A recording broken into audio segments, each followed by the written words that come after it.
Welcome to F1 Coffee Corner, Full Beans. I'm your host as always, Terry, and I'm here to keep you up to date with all of the unbiased, hard-hitting Formula 1 news. So grab your favourite mug of coffee, sit down, strap in and get yourself comfortable to join in the conversation. Because this is F1 Coffee Corner. This is Full Beans, the must-have podcast for all Formula 1 fans. Welcome back to F1 Coffee Corner, Full Beans the podcast. I'm your host as always, Terry, and there's only one topic we can talk about this week. There's been one piece of news that's been dominating the headlines and has blown silly season into 2024. And that is, of course, Lewis Hamilton going to Ferrari. So many podcasts may have already covered this. I'm late to the party, but you know what? Grab yourself a coffee, sit down, strap in, and let's get into F1 Coffee Corner, Full Beans the podcast, the Lewis Hamilton edition.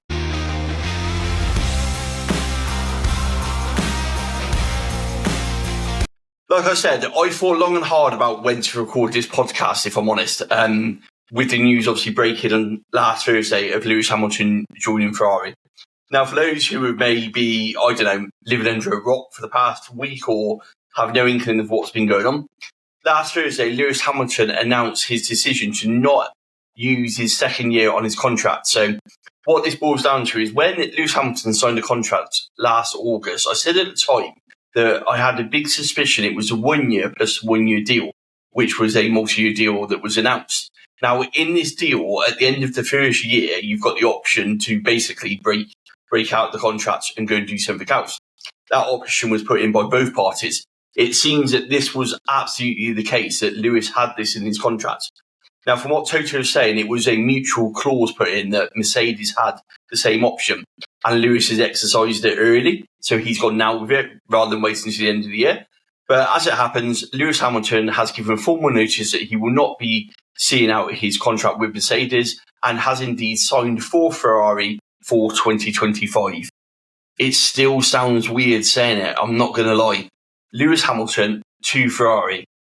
I mean, if you're talking about decisions and news stories, this absolutely blew out Formula 1. It blew out social media, multi sort of, platforms in terms of, what it reached. There was just people just reporting it who are not Formula 1 fans as such, or certainly not avid Formula 1 fans, I would say. It's wrong to say they're not Formula 1 fans, of course, but people who normally don't have an interest or post about Formula 1 were literally messaging and posting about Lewis Hamilton.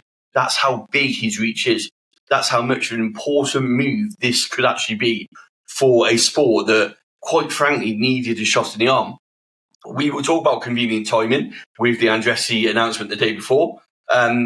Conspiracy theorists are out there doing their work that it got leaked because of the fact that Formula 1 management had said no to Andretti and they needed some good news. The one thing I will say, there are some facts which I can give you the facts and then you can take that away and kind of do what you want with those facts. Fact of the matter is, this story started coming out late Wednesday about some big news dropping. We didn't have any inkling to what that big news was. Then we started seeing the gathering of Lewis Hamilton leaving Mercedes to Ferrari. Now, we've seen this before. We saw this at the time of the last contract extension. If you've been following Formula 1, it's not a new thing to hear rumours about Lewis Hamilton going at all, far from it. In fact, many of us joked about it going, oh, here we go again, Lewis Hamilton to Ferrari. Just what Andretti, just what the Andretti news needed, isn't it? And then I'm going to say by sort of early morning on the Thursday, it kind of got a bit real. And the reason behind that was there was a lot of messages going around. And there was a lot of misinformation going around, but there's also a lot of information that actually backs up this theory that something might be going on. And as a creator, you get messages and you get news, you get other outlets sort of reporting stuff, you follow respective people, you kind of learn which people are normally really good in terms of their source of knowledge and being truthful and upfront. It's something I like to think that I do very well. When I break news, I tend to only have people in the circle I trust, which I know is concrete before I post it. And I'm very cautious about spreading misinformation. And I think it's really bad for the sport. So I try to keep things factual. And I know sometimes that might go against me in terms of, gathering I suppose, bigger audiences, views, etc., etc. However, I like the fact that when I report news, it's news. It's something I pride myself on. And for me, that's my integrity. That's my thing. So I got a message amongst, well, lots of messages, if I'm honest, on Thursday morning that something was going on. And then we found out that Toto was, well, we thought originally was going to Brackley. It turned out he was addressing staff in Brackley. But either way, we got hold of the news information that Toto was addressing the staff in Brackley at 2 p.m. Now, that in itself is unusual, especially with a car launch not so far away. That kind of lends itself to there's some big news going on here that affects everybody. Mercedes were definitely caught on the hop. You can tell that from the communication they released. The fact they waited until later on that evening, 7 p.m, before they confirmed everything, tells you that there was no sort of inkling that this news was going to get out. There may have been news that this was coming on the fact of, Toto's interview, etc., etc. But the fact that Toto didn't make his press conference until the day after, on the Friday, the fact that we got no comments from Mercedes until 7 p.m. on the Thursday, the fact that Ferrari didn't produce anything either, tells you all you need to know. Now, when Sky Sports started breaking it, they were pretty certain, I'd say, when they went about lunchtime with it. And obviously send Rich Brooks standing outside Brackley, I think it was, doing the news story on that one. So they were pretty sure. They were pretty sure, and otherwise they wouldn't have done that. They wouldn't have broken like they did. So I think once that came out, it was kind of safe to assume that the news was what we'd heard, was that Lewis Hamilton was going to Ferrari. Now, when the dust has settled on this, and you kind of take a step back, and I think that's why I waited to do this podcast. I wanted to take a step back. I wanted to look at the whole picture and go, okay, why has this happened? Because this is the biggest announcement since probably Lewis did the same thing when he left McLaren to go to Mercedes. It's on that scale. When Lewis went to Mercedes in the first place, he was kind of ridiculed over it. Yeah, many of you would have seen the Top Gear clip with Jamie Clarkson comparing it to, I think it was Manchester United to West Ham. And, why is he doing it? Ultimately proved to be the best move ever in Formula One. Lewis certainly, doesn't regret moving to Mercedes. So why now? What's gone on? Well, a lot of the dust has settled on this Lewis Hamilton announcement. A lot of details have come out. Not sure how factual some of them are, because like anything in Formula One, there's some stuff where you kind of go, is that right? Is that wrong? But there are some things that do make sense. So if you look at Toto's timeline of events, so Toto has said in his press conference that he was made aware over a sort of past couple of weeks that Lewis had been talking to Ferrari, that talks had been taking place. Also, he was led to believe. He had a long-standing scheduled appointment at his home in Oxford over coffee, which is apparently something that they do every year once Lewis returns to the factory after his winter break. It's something that Toto has always done, Lewis has always attended.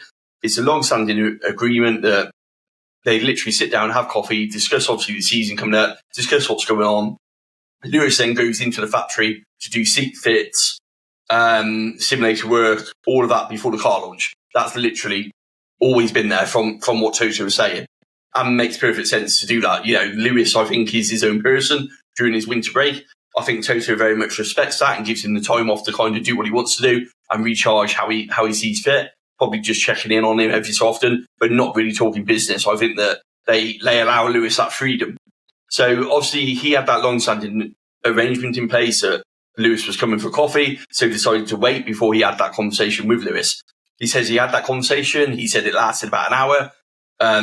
At no point did he try to dissuade Lewis to leave. He understood his reasons behind it and respects his decision. And that's pretty much the timeline of events that we've got it. I would suggest that Toto has known about this beforehand, because when you say that he only found out officially on the Wednesday, I get that, but I think he would have had rumblings that this is going on. If he's already heard that Lewis is talking to Ferrari, there would have been conversations being had. And I allude to this in this video. If you look at the facts behind, we've got Monster Energy Drink pulling their sponsorship from Mercedes, but keeping Lewis. We've got all sorts of details coming out since then where you go, actually, Tommy Hilfiger signing Georgia. So was there doubt over this? Was this, Tommy Hilfiger protecting their investment in Mercedes? there is an element of Zach Brown tying down contracts with Lando, even Ferrari tying down Charles Leclerc. There is an element of people seem to know that this was happening. Now, Toto's a well-connected guy. We all know that. So if Lewis is having conversations with Ferrari, and the one thing I will say is these contract talks must have been going on for a number of weeks. They can't have been, Lewis waking up last week going, oh, I'm going to go to Ferrari. There was so much to negotiate in this that his advisors must have been talking to Ferrari for quite a long time before this contract was presented in a way that Lewis thought, actually, that's a really good deal, I'm going to go for it. So there must have been that going on. Now, people in Formula One world are connected. They're all interconnected. There is no doubt in my mind that Toto got wind of this. Whether or not he chose to do nothing with it is entirely sort of the unknown part. One thing I will say, it doesn't seem to be a reflection on the W15 because Lewis hadn't even been in the simulator for the W15. So a lot of the fake stories we saw was that Lewis had driven the W15 in the simulator and kind of gone, this car's a load of crap, I'm going. That doesn't seem to be the case at all. He hadn't even been in the simulator when he made this decision, so that doesn't stack up with the W15 performance. My honest take on it, I think that it's a parting of the ways that's naturally come about. And I think there's a lot of factors in this. Some of this I'm just guessing at. Some of it you kind of look at and go, yeah. So if we look at Lewis's contract, Lewis had talked about this ambassador role. He had talked about this finishing his career with Mercedes, this I'm going to be going all the way through my career with Mercedes-powered engines. I'm going to finish my career with Mercedes, and that's going to be it. I would have only ever driven Mercedes engines. Then when I finish, I'm going to take this ambassador role, take my project, so, Mission 44, and all those other projects he's got with equality going on, and take it forward into a bigger, wider picture of this ambassador role for Mercedes. We're hearing at last contract talks, the Mercedes board, so the Daimler board, so not Toto, certainly not, the other owners, the Ineos owner, Jim Radcliffe, at a moment there, I can't remember his name. They seemed that they wanted Lewis to stay on in this ambassador role. However, the Daimler board said no. Now, even though the Daimler board only own 33% of Mercedes Formula One team, they are the money guys. They are the ones who are going to commit to it financially. And they, from what we're gathering, said no. And that's why we got into this 2-year contract. Now, if that's happened, which is most likely it has happened, that is what allowed Lewis then to insert this clause into his contract. So if I'm a betting person, when Lewis negotiated his contract, he wanted a break point in there to say, actually then, if I'm not good enough for this ambassador role, or you're not going to give it me, I want a break point in my contract. Mercedes, knowing that they needed to re-sign Lewis, probably found it very hard to say no. Obviously put the same back in, saying, well, that's okay, but we want it in that we can say no. Realistically, could we see that happening?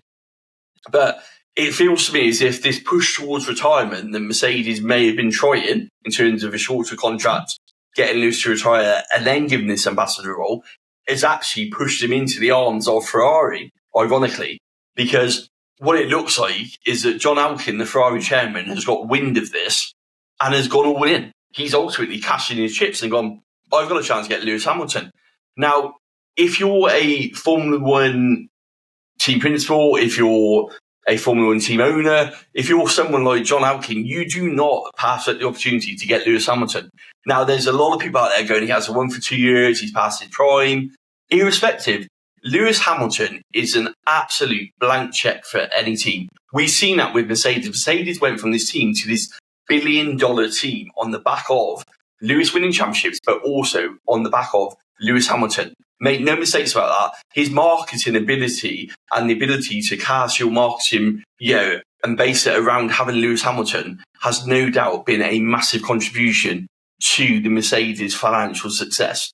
And anyone who doubts that is just talking rubbish. It's a partnership that went hand in hand. It's a partnership that had mutual benefits for both and made both parties a lot of money. Now, John Alkin has seen the opportunity and it looks like he's gone all in. So what we're hearing is 80 million euros a year. A year. Originally, I kind of thought that's got to be over 2 years. No, it's over 1 year, apparently. 80 million euros a year and then a 20 million euro bonus. And at the end of his 2-year contract, so it looks like he's got a 2-year plus a 1-year option. at the end of it, a 150 million euro fund set up for his projects and this ambassador role that Mercedes won't give him, that Ferrari are willing to give him. I mean, wow. Just wow. Just take a moment to let that sink in. The sort of money that Lewis Hamilton has commanded. Max, 50 million euros a year. Absolutely, top of the grid before this contract happened. And this contract is just blown out of the water. Now, there will be a lot of people saying it's overpaid. And I'm not disagreeing. It is a lot of money. But Ferrari knew that this was their last chance to get Lewis Hamilton. They knew that after this point, they had no opportunity. It was this or nothing. And John Alkin, he put everything on red. He went all in and said, look, this is what I got for you. This is what I'm going to bring for you. This is what you bring to the party. And, this is what you're going to get if you come and join us. And Lewis has looked at the Mercedes development over the past couple of years. He's seen a car that's probably got better. And I think the biggest issue is, had Mercedes built a championship-winning car? The answer, I think, is no. I don't think you can build a championship-winning car in this regulations. I think you can build a car that can catch up with Red Bull over certain tracks. I think you can build a car that can challenge for race wins. I absolutely firmly believe that. But I don't think that you can build a championship-winning car up to the level that's going to win your world championship. And I think that's Lewis's problem. He's seen this car and gone, I ain't going to win a world championship. I need to do something different because ultimately, if this stands this way, I'm not going to be able to do it. Now, do I think that Ferrari are in any more better position than Mercedes to win in 2026? Yeah, or even 2025 when Lewis goes over? Possibly not. But I think on paper, over one lap, I think Ferrari have a faster car than Mercedes. I think they struggle with their tyre degradation, as we said before. I think they struggle with certain aspects of the upgrades and certainly strategy. But I think ultimately, they have got a car that's fundamentally faster than the Mercedes, certainly over one lap. And if they can harness that race pace, or if Lewis can harness that race pace, then actually you might just have a winning combination. And it is a winning combination. The most iconic driver in Formula One with the most iconic team in Formula One. It goes back to the Schumacher Ferrari days. It goes back to that partnership. It is a marketing dream. And Lewis Hamilton will repay 80 million euros or 100 million euros a year within 6 months of him joining. He will pay that back and tenfold. The amount of money that they'll be able to command from their sponsors, from their spin-offs they're doing stuff, from collaborations, he will easily, from merchandise, he will easily repay that money back. So from Ferrari's point of view, it's a check that you're just loaning to the Formula One team because ultimately you're going to get it back.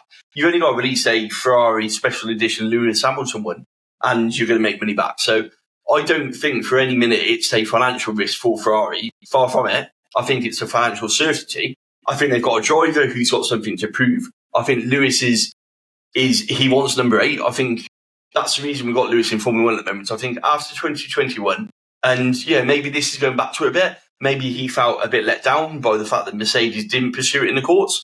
Maybe Lewis felt that they should have gone down a legal route. They're things that he doesn't talk about, so we don't know. We can only speculate. It's a fair assumption that the relationship between Mercedes and Lewis has been slowly deteriorating after Abu Dhabi 2021. And there must be reasons behind that, whether that be key personnel leaving, like James Vowles, a turnover, James Allison going to do the Ineos Boat project. All of these things, we've seen people leaving Mercedes or about to leave Mercedes. And maybe Lewis has gone, actually, that championship winning team that's been built around me almost isn't going to be there anymore. So I now need to think, what do I do for my future? And he's following the people, following the developments. And he doesn't feel in a position where Mercedes can give him that championship winning car, but feels that a change to Ferrari might just do that for him, might just reinvigorate him. And it's like anything, isn't it? If you go into the same place of work every single day and you do the same job every single day, now I'm not suggesting for 1 minute Lewis Hamilton's bored, but sometimes you need to change. Sometimes you need to go, actually, I'm going to make that change. I'm going to turn around. I'm going to do something different. I'm going to do something that challenges me. I'm going to do something that takes me out of my comfort zone. And maybe at the age that Lewis has had, he's needed to do that. Maybe that's his kind of thing where he's gone, I need to go and do something because I can't win what I want to win here. I don't believe I've got enough time to wait for Mercedes to catch up with their development. So therefore, I'm going to do it this way.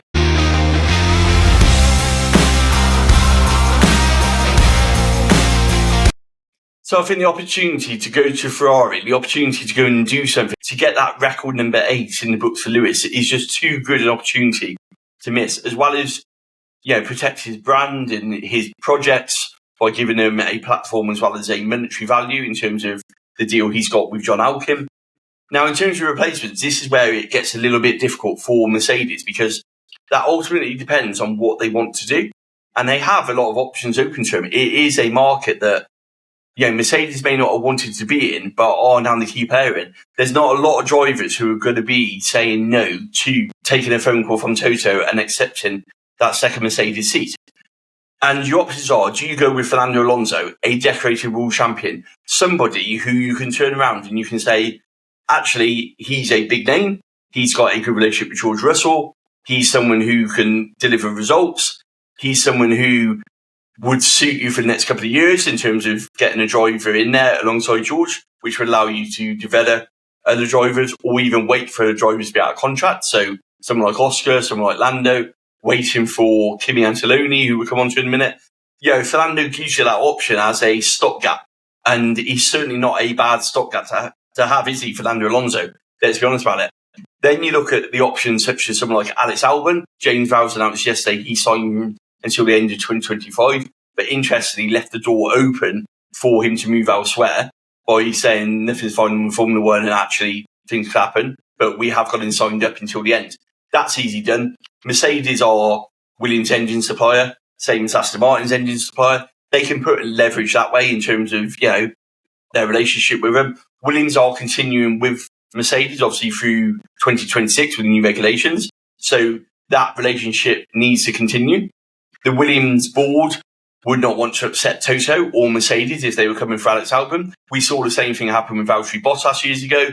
That was used as a negotiating arm. The fact that they supplied their engine, it's the way Formula One works. So Alex Albon to Mercedes, even with a contract, is not out of the question. Get someone George Russell, deserves to drive in a better team, would allow then Williams to do something a bit different. So maybe someone like Kimi Angeloni, bring him in on loan in very much the same way as George Russell did all those years ago now. So that creates a few different options. Maybe even give Mick Schumacher to Williams is another option. There's options for Williams and Mercedes to collaborate to get Alex Albon to Mercedes.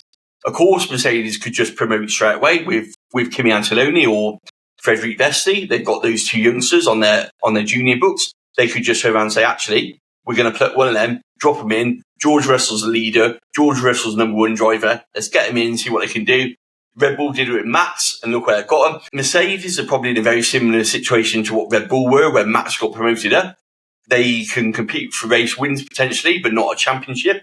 Part of the rebuilding structure. Look how well it did for Red Bull. They built that team around Max, and they're absolutely reaping the dividends of doing that now. So is it time that Mercedes adopt that philosophy and go, actually, we've got George Russell, really good driver. He signed, let's keep him there, but actually let's bring a youngster in and let's start moulding that team around one of these youngsters. Kimi Angeloni is winning everywhere where he goes, and you can't say he's too young for Formula One when we've just seen Max and what Max does.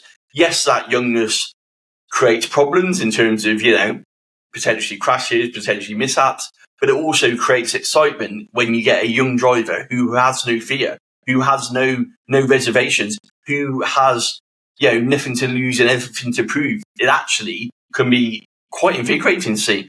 Lewis Hamilton as a rookie was the same. Max as a rookie was the same. When these young drivers came through and they're given the car that they can, showcase their skills on, ultimately they can just go out and go all in on it, which isn't a bad thing for Mercedes. If you're not winning championships, why not risk it? You've also got the option to play safe and go, back to someone like Valtteri Bottas to play a wingman for George. I know they've had incidents in the past where it might be a bit of a, fraught relationship, but you've got that ties, obviously, close ties to Mercedes. Obviously, with Stake F1 turning into Audi, there's doubt over Valtteri's future, so it would be a good time to bring him in, especially when you've got Carlos Sainz who can replace him in. Carlos Sainz is, of course, a replacement potential for Mercedes. Could they literally do a swap? Is that out of the question? Not at all, especially on a short-term contract. Carlos is going to be needing a drive. We know Toto in the past has favoured one-year contracts. We saw him do Valtteri on a rolling one-year contract. There's absolutely no reason why Toto couldn't go stopgap and say, I'm going to take Carlos for 12 months. We know he's got interest in Audi in 2026, but you know what? Let's put him in the Mercedes, see what he can do. You could, of course, bring Mick Schumacher back in, outside bet, not being talked of in mainstream media as a replacement, which is ironic considering the Schumacher name, the fact he's on Mercedes books already, would be a replacement in terms of already has experience. With George's number one driver, could Mick Schumacher actually slot into that second driver role and learn from George? Is that a fail-safe? As well as cashing in on the Schumacher name. It's a name that if you're losing Lewis Hamilton, having Schumacher back on your books from a marketing point of view might not be a bad move, and certainly one which originally I counted out, but actually more I can think of it could happen. You've also got Esteban Ocon at Alpine and Pierre Gasly at Alpine, both drivers who could come in and do a job. Esteban Ocon, obviously, got deep Mercedes ties from his time as a reserve, deep Toto ties. It's not out of the question to think that Toto couldn't pull that move and bring someone like Esteban across to partner George. That again in itself on a 1 year, 2 year deal wouldn't be out of the world while you're waiting for Kimi to go learn his trade elsewhere. So you can see it really is a market that Mercedes can afford to play the waiting game in, depending on also what they want to do. They can afford to sit there and go, actually, we know we've got George Russell. George isn't on anybody's books to be poached, let's be honest about it. And I don't mean that, in a defamatory way against George, but there's no one talk about replacing George. There's no seats he would go. So it's fairly safe to say George is going to stay locked in until the end of 2025 anyway. So it gives you the option to go out and do what you want to do in that role, which is probably a luxury Mercedes find themselves in. And in a way, it's probably good that Lewis resigned now rather than wait until the end of the season when silly season had been and dusted. And maybe that's where there's a bit of mutual respect there, where Lewis has gone, actually, I could have sat on it and waited, but you know what? I'm going to do the right thing and telling Toto that I'm going, so it gives them time to prepare, time to get a replacement, time to do what they need to do to make sure that life after Lewis carries on. What does life in 2024 look like? I think for Lewis, it looks very isolated. I think he's going to cut an isolated figure. Obviously not going to be part of any upgrade development chats. Should get the upgrades at the same time.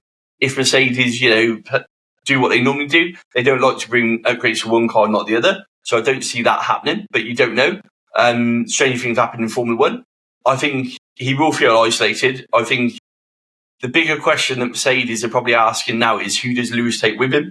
Because their backroom team, like Bono, you've got a strategist, all these people might now be tempted to, fly the nest and go and try something new with Ferrari.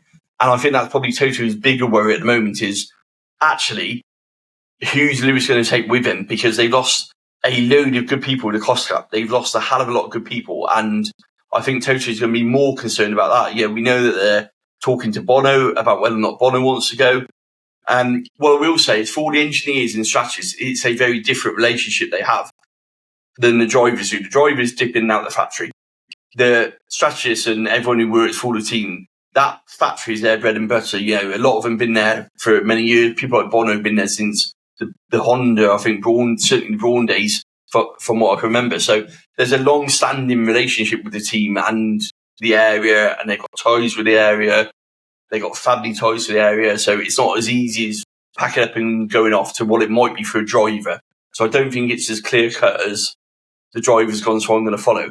But then also you might have Ferrari deciding to chuck money at it, saying, actually, if you come to us, this is what we've got for you. This is the package we've got. This is how much we're going to pay you. It's more than what you're on. What do you think? So it's exciting times to be in Formula One. It's certainly given us a shock we needed.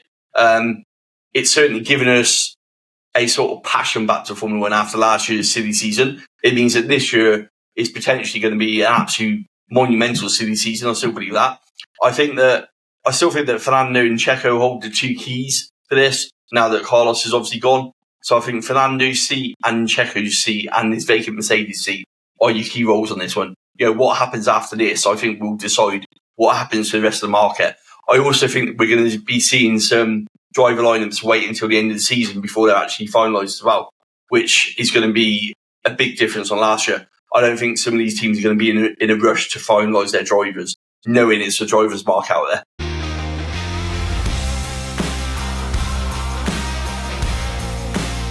Other news in Formula One, Christian Horner, obviously, and his investigation. What I will say, and this is what I said in my video, so Christian Horner is at the moment under investigation for alleged inappropriate behaviour. That's all we know. All we know is that Red Bull GmbH have called in an independent team to investigate, so that it's someone independent from not just the Formula One team, but also the Red Bull team as well. So it's really important that's done. What I will say is there's been wild speculation over what that inappropriate behaviour is. That doesn't help anybody. It's not beneficial to anybody. And it's not being disrespectful to any party by saying we need to wait for the facts. Now, I'm not for 1 minute condoning any inappropriate behaviour, but likewise, I don't feel that we should engage in fruitless speculation with no facts to side with one party or the other party for that fact. There is, for me, an investigation that needs to run its course. And for me, without the facts of what was said, what's been happened, I don't want to make a judgment on that. So that's the reason I'm not giving an opinion on it. And of course, I have an opinion on that behaviour and workforces, but also have an opinion that without the facts, it's not up to us to formulate any sort of sequence of events or what's happened. So once that investigation is completed, we know the results of that, and then will be the appropriate time to comment on it, depending on what the outcome of that investigation is, which Red Bull have told us is ongoing. They aim to do it very swiftly, and that Christian Horner will remain in post while that investigation is carried out. And that is literally the facts. If you're hearing anything else, I heard 4 different versions of what it could be. So that gives you an idea of how wide-ranging these people are just making stuff up now for likes and shares and clickbait. So do be careful what you read. What I will say is wait for the official announcement from Red Bull, wait for the investigation before jumping to a conclusion, because at that point it will tell us all the details we need to know. And then it's the right time to comment and formulate on it. And the FIA Commission, so they yesterday announced that the changes to the sprint format. So the changes to the sprint format we're going back to the old sprint format. Seems bonkers. So what we're going to have is Friday we'll have FP1. Friday afternoon we'll have sprint qualifying, so SQ as they called it. I don't know if they're changing the mandatory tyre things. They've not given any details of that. And then on Saturday morning you will have the sprint race itself. Saturday afternoon will be qualifying for the race on Sunday, and then Sunday you'll have the race as normal. What this should allow to do is allow part frame changes between the sprint race and qualifying, ready for the race on Sunday. The FIA haven't confirmed this officially yet, but that makes the most sense to what this change is. A lot of teams got caught out of it last year, Austin being the most notable one. The teams couldn't change their setups. They then run illegal cars, then got disqualified. Teams kicked off and said it was a sprint weekend, we weren't allowed to change it. So the FIA, I think, have listened to that. In terms of the points, there is no points difference. So there was talk about a separate sprint championship, some way of weighting the points differently. This announcement doesn't say anything about that whatsoever. So I think it's safe to assume the World Championship part of the sprint race is going to remain as it currently is. The other bit of news is engine power unit supply is now up to 4. Bit of a strange one. So last year, the engine supply was 3 power units. We got to April and all of the teams voted to increase that up to 4 power units until the end of the season. So that got ratified and sent through. Then what happened at the end of the season is, because it's the end of the season and that vote only carried it till then, it then automatically reverted back to 3. So what the FIA have now done is now confirmed it's gone back up to 4 for this season, next season. So the teams aren't at any more advantage of what they were last year. It's just formalising the rules. And the final piece is around DRS. So with DRS, it's now activated after 1 lap of either the race start or a safety car restart. So rather than waiting a couple of laps, it's now going to be 1 lap and then the DRS will kick in. And that's from the race start, so from the starting grid, and then also any subsequent safety restarts after the safety car as well. So it just means we get DRS a little bit quicker than what we did before. That's all, just after the 1 lap.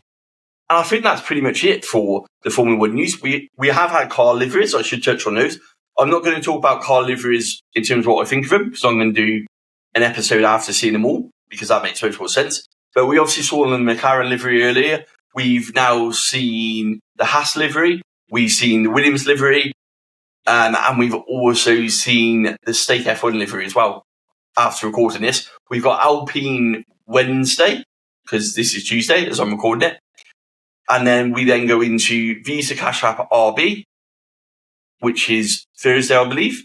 And then next week, we've got the rest of the teams there. So, yeah, we're almost at the end of that. Like I say, I'm going to do a podcast at the end of it all with liveries and what I think of them all.